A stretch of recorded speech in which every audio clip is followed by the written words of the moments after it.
Welcome back to the shop. So it was cold and snowing yesterday, and today we're seeing some blue sky. So I think I'm gonna switch gears and maybe go out and work on some stuff out on the 68 there. But I was hiding inside here yesterday, trying to stay warm and just working on patching up this fender. So I'll show you what we got up to, and then we'll hop outside here. So I got the patch on the front side all welded in here.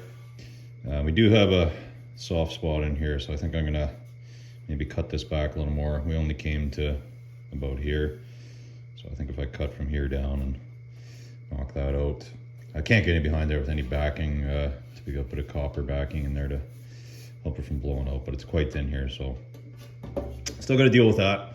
But we can go ahead and save that for another rainy day. Doing the body work on this thing isn't critical. I just want to get any of the major holes patched up just so we can get it through safety inspection. I know in the last video there I said I was going to grind this out and go ahead and patch, but I think I'm just going to sand this out, respray it with the proper color, and not get too carried away here. Kind of getting a little ahead of myself there. It's easy to lose focus, but I've got to remember we can do all this stuff down the road. Just want to get this thing cleaned up enough to put it through inspection, and then it's easy enough to pop fenders off down the road and patch this. All right, so I'm working on the top of this fender here. I showed you that other little spot that was rotted out.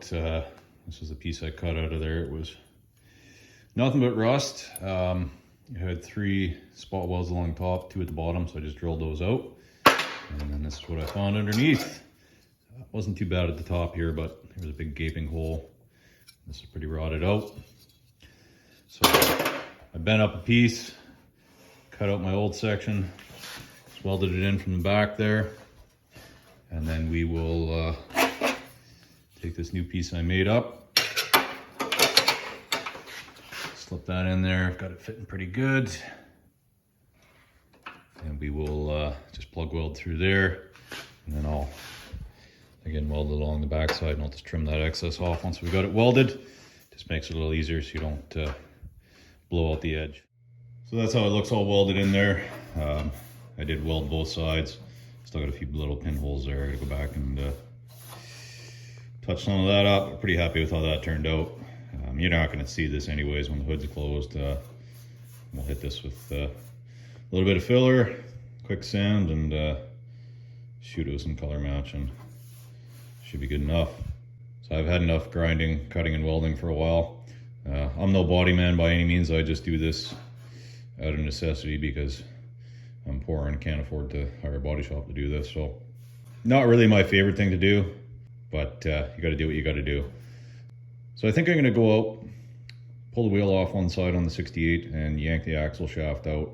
I've got to see what size seals it's got. I've got a leaky seal on the one side. I think I'm going to go ahead and do both sides. Give us a chance to check the wheel bearings at the same time. And like I mentioned in a previous video, if they're bad, we'll go ahead and plan to do those. But yeah, time to go work on something mechanical. Take a break from some of this. All right, so I got the wheel pulled off on the driver's side here, and while we've got it off, I figure why don't we do something fun. I want to see, make sure these spacers are going to work for us, and I want to see how these wheels fit up with the spacers. We're kind of going for outside edge of the tire flush, or maybe just a hair proud of the rear fender.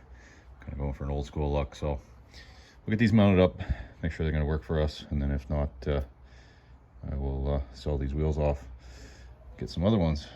Fronts we won't be able to try on. I've got to get the kit to drill out the patterns on those. These are 5 on 4.5, and the stock pattern is the 5 on 5.5.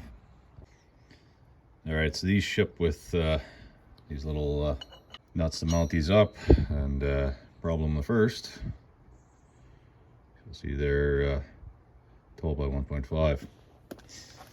Of course, being a good old Ford,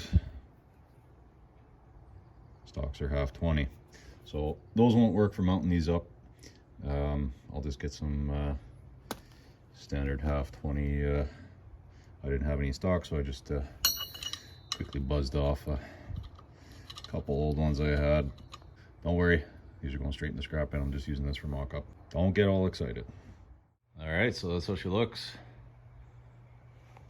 So I've got it sitting pretty much at ride height there, so that's about where we'll be.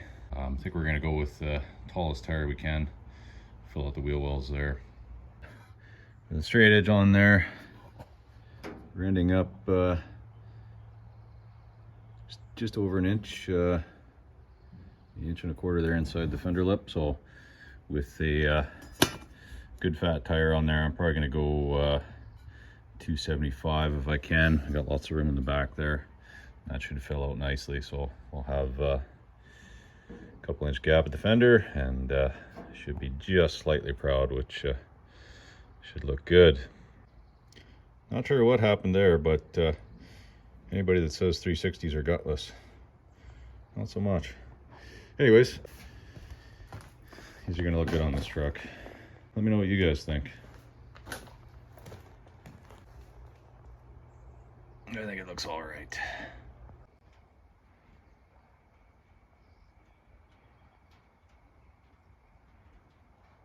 All right, so I got the wheel back off and drum pulled out. To get these axle shafts out on these 4.9-inch are pretty easy. Just a 3/4 socket, which an impact socket's pretty tight on there. And just put it neutral, spin it around, get your 4 bolts, or 4 nuts in behind there, sorry. Should be able to just yank it out. I do have a 10-pound slide hammer, which if this is jammed in there, we might have to hook that on and yank it out, but we'll see. Won't need the slide hammer. Let's get this yanked out and see what we got. So I got the seal pulled out of there, and doesn't look good. Doesn't look good at all. Not even sure what all this crap is. Quite gritty, chunky. It's like cat litter in there. Yeah, I think for the time being we're just gonna clean out what we can, throw some new seals in, and then I'm probably gonna pull this center section at some point. I gotta do U-joints, and we'll open it up and see what's going on in there. I doubt that this has ever been apart or been serviced, so we will likely at some point be yanking this rear end to put a traction lock in there. I don't think this one's got a traction lock. I think it's just an open. We'll have to pull her out one day and do a burnout and find out. Or I guess I could crawl under there and take a look at the tag, but that's not nearly as much fun. So I'm gonna go get some parts ordered up. This didn't have a gasket on here either, which I've heard some did, some didn't. Some said that they don't need them, but gaskets are available, so I think we'll go ahead and put one on there, or worst case, just a thin coat of black Ultra RTV on there. But at least we can do the seals for now. We'll take a look at the bearings there. So I got the axle shaft on the bench here.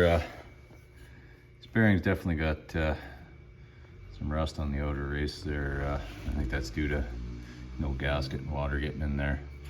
Other than that, feels smooth. No excessive play to it, so I think we'll leave that in there. Bit of corrosion on the shaft there, and a real slight groove, but not enough to be an issue. We'll buff that out, throw a new seal in, and we should be good. All right, so that's the seal there. It is a National, made in good old USA. And part numbers, a little hard to read because looks like the seal's rusted out. So I think that kind of explains where some of this crust is coming from. I think must have gotten water in there. Sat for a while. So that's no good. Like I said, hopefully we can clean out what's inside the axle tube as much as we can. And then we'll pull the center section. Hopefully none of the stuff made its way back. So I got a new seal ordered up. We'll get this side cleaned out. This side wasn't leaking, but I'm surprised it wasn't because the seal's not in the greatest shape. And I'll make sure I go ahead and put these in the right way. I had a comment on the timing cover video there. Stupid me went and put it in. It actually was supposed to go in other way around because it comes in from the back. So thanks to the viewer there for pointing that out. It ain't leaking. I'm gonna leave it be for now. It's not ideal. You always want your fluid against the lip side, but that engine's gonna be coming out at some point, and like I said, it's not leaking for now, so I'm not gonna yank everything apart just to deal with that. It's not the end of the world. We all make mistakes, right? Like the old saying goes, we do things right because we do things twice, sometimes thrice. Also went ahead and replaced the ignition switch. I mentioned in the last video, it's been acting up from time to time. And if you've never done one of these, pretty simple. You stick your key in, turn it to accessory, stick a little needle or pin or whatever you got. I just used some 030 welding wire that was laying on the floor. And you push it in, and then you'll be able to turn it one more turn, and your cylinder will pop out.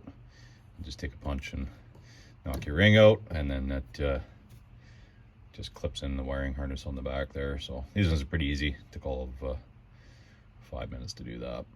So curiosity got the better of me, so I decided to pop this apart and see what it looks like inside. If you're ever stuck out in the middle of you know what, nowhere, you can't take these apart and clean the contacts. I will shoot these pieces out. They are spring loaded, so doing it on the side of the road, not recommended, because you know damn well where these springs and stuff are going to end up. But if you're ever stuck on the side of the road, the easiest way is just to jump out the solenoid with a screwdriver anyways. Like I said, out of curiosity, I pulled this apart just to see. I was 99% sure the switch was the issue based on some troubleshooting, and you can see it's pretty crusty in a few spots, and you experts might be able to tell me. I don't know if that's busted off or if there's only ever supposed to be half a contact there. That one's the same. And then there's the inside's got the signs of green death in there. So definitely confirms that that was very likely our issue. This truck hasn't been driven a lot in previous years, so I think that's why we were getting intermittent start. If you use them often, it keeps this copper a little cleaner.